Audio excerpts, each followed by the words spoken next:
In one of the videos I've done, I had a comment from somebody that I called Danny. That's not his real name.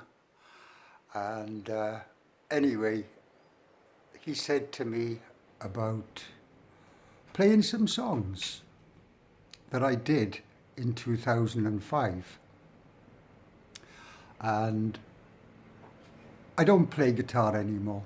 I haven't played guitar for years. But anyway, I was talking to my daughter about this, and she's put a video up on a Facebook thing. And it was a video that she took of me 3 weeks after I come out of jail. I went to see her. And anyway, she filmed me playing a song called Stoned and Waiting. This was a song that came to me in 2005. And it's basically about how I was feeling in Tihar. That's what the song is about. There's no singing, it's an instrumental. And it's a bit like bluesy, I suppose. And I just wanted to mention it. It's there if anybody wants to see it. The quality is not very good. The playing isn't brilliant. But anyway, she's put it on. So that's that. So the 2nd of April 2004, I'd been in jail for a year, and I was like reflecting on it. And it was a bit weird because the time had gone so quick, and yet it also felt like an eternity. You know, just running over the stuff that I'd experienced, the physical suffering, from, deli belly and all the rest of the ailments I had. And I thought, well, if I can last this year out, then this is going to be okay for me. I'll be able to survive this. And I felt quite calm for the first time. And it was strange to actually just feel calmness and not this mental anguish that was plaguing me every day. Anyway, it was the same day we had a new head Saab. And in the morning I wanted to nip out to the main kitchen to pick up my half a loaf of bread. And the head Saab wouldn't let me out. And I thought, yeah, okay, I'll just go back to my cell and read. And that's what I did. In the afternoon, the head Saab went off for his chai, so I sneaked out, got me bread. When I come back, there he was, sat in his chair in the middle of the ward. And I went up to him and I offered him some bread to go with his chai. And he took 2 slices and he smiled at me. And then we were friends. It was as simple as that. And somebody must have said, look, this foreigner doesn't have no money. You're not going to get anything from him. And that was that. He just left me alone. Anyway, the next day I went round to Ward 2.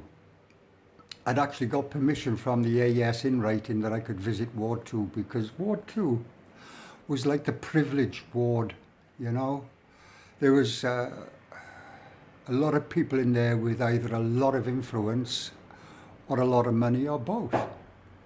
Anyway, he goes into Ward 2 and I meet Lando and his mate Lenny. Lenny's a Brit and he's a character. He really is a character. I love this guy. And Lando had real tobacco, rolling tobacco, And he said, come in, Steve, have a smoke. So he made a joint with real tobacco and charas. And it was like nectar from heaven for me. That's all I can say. I was so chilled out. I mean, I'd felt this calmness come on over the few days, and this just heightened it. And he said to me, look, Steve, when you come out of the convict ward in August, that's when this 1-year PIT, Prevention of Illicit Trafficking thing ends, he said, you can come and live with me and Lenny. I said, oh man, that's great, you know. I thought I was going to go to Ward 5 where there's like 1,500, and it wasn't a nice ward at all. So that gave me some hope. That really gave me some hope.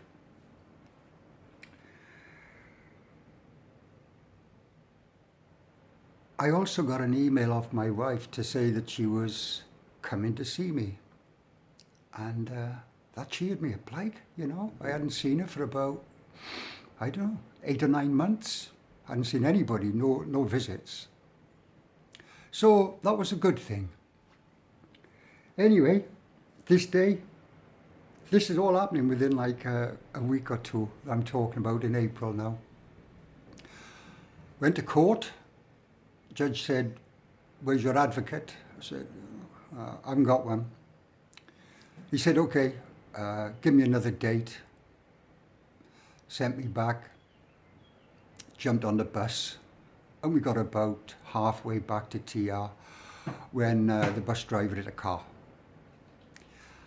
So we were just stopped somewhere between the courthouse and Tihar, and the sun was just baking down on this bus.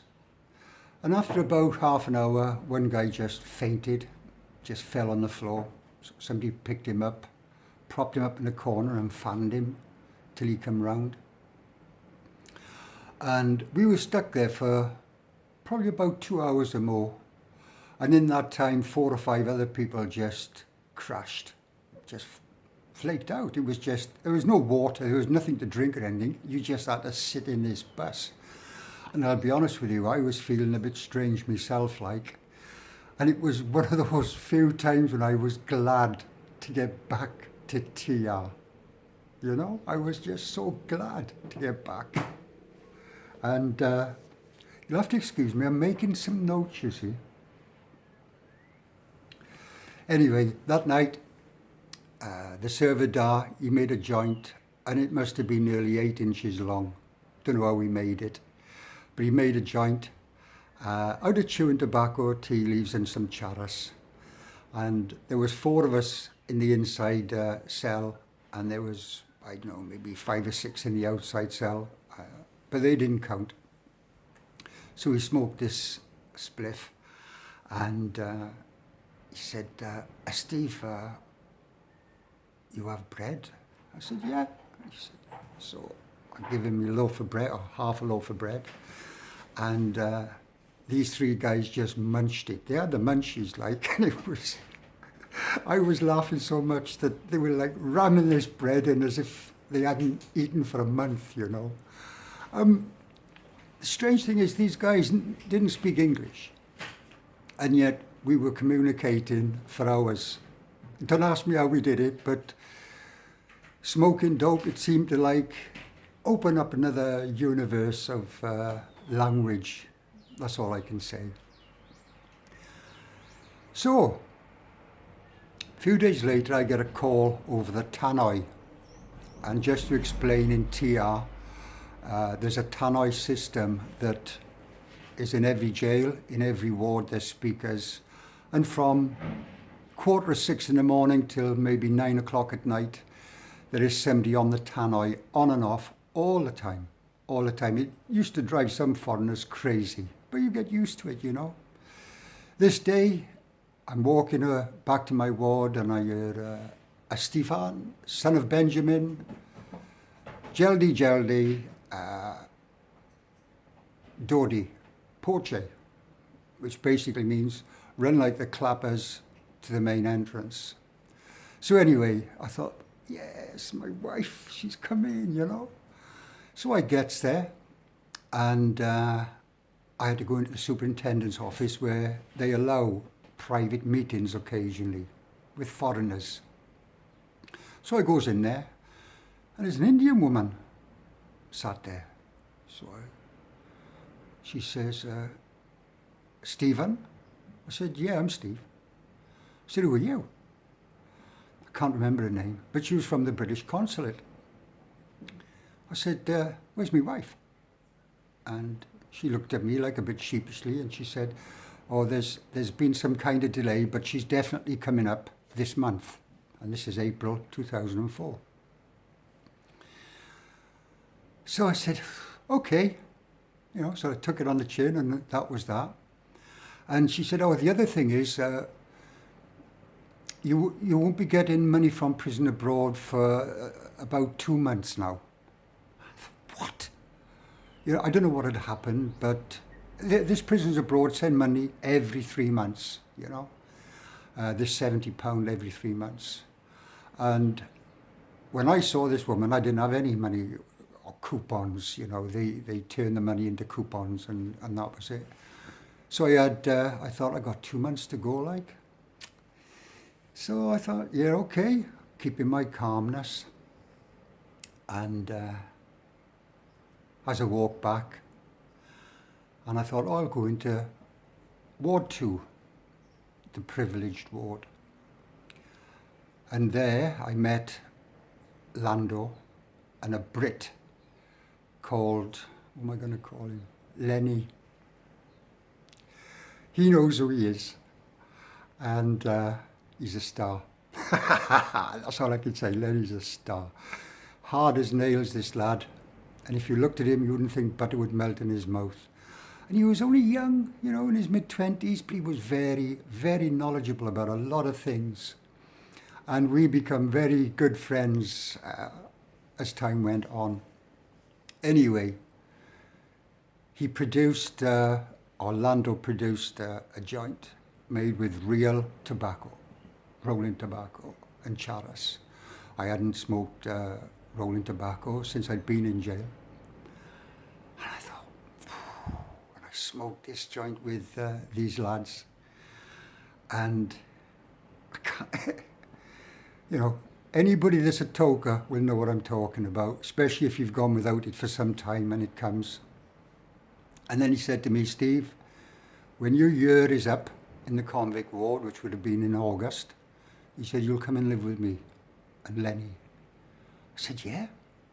He said, yeah, man, you come and live with us. Like, I thought, wow, like I said, you've got to have money or influence. Me, I had nothing. So that really, really made my day, because I thought I was going to end up in Ward 5, where there was like 1,500 of them.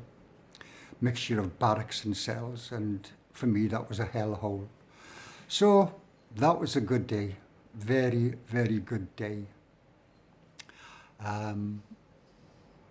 But a week later, a stockbroker came to the convict ward. He'd been convicted of some kind of fraud. And his English was perfect. He was the only guy in the convict ward that spoke English at that time. And we become good friends. First day he come, he had nothing to smoke, so I scrounged up some chewing tobacco and some tea leaves and made a biddy. And we smoked this, and he was very, very happy. Anyway, before the lockup that night, he came to me and he said, a new man has come today, Steve, and he's got so much tension. He said, I'm worried about him. And he said, you do this Reiki thing, don't you? And I said, yeah. And I hadn't done Reiki for some time, I just switched off from it completely. He said, will you help him? I said, yeah, okay. So I goes to his cell. And this guy, oh God, he looked like shit. I don't know what he was in for, but he'd been convicted for something. Anyway, I channeled Reiki to this guy,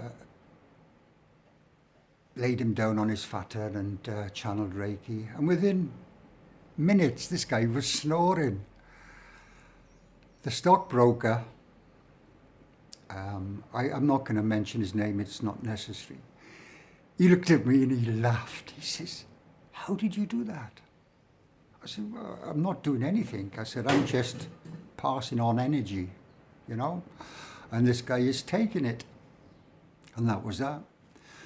The next day, in the ward, And this guy come up to me with a big smile on his face, and he was going, oh, yeah, like this. And he gave me some tobacco. And I thought, yes, I can handle this. So me and the stockbroker, we goes into our cell and has a smoke. That was that. It was lovely. And I know it sounds strange, you know, being in this shithole that I was in, but it was nice. I enjoyed it. Anyway, gets a letter off my wife now, and this is middle of April. Says that she's coming up for my birthday on the 24th. And I can recall, I really can remember this, on that day I thought, yeah, right. And I just didn't believe her, like. Bottom line was, she didn't come up. I did get to see her later on in the year, October. And that was the last time I was going to see her until May of 2006. And that's how it was. Anyway. Oh yeah, this guy came into our cell this night, and he was in the outside half of the cell. And this guy looked about 70 and battered. So I said to the servitor, you know, like, who's this man? Anyway, he managed to explain to me that this guy comes to Tihar a couple of times every year, and he's been doing it for years. He got on a train without a ticket, got caught, so they put him into Tihar. When he went to court, he asked the judge if he would give him 3 months, and the judge said, no, you can have a month. And the guy was unhappy. He was unhappy. And I thought, my life is rough. This guy has to come to jail so he'd get some clothes, shelter, and food. You know? And I was to see this guy on and off while I was in CJ3.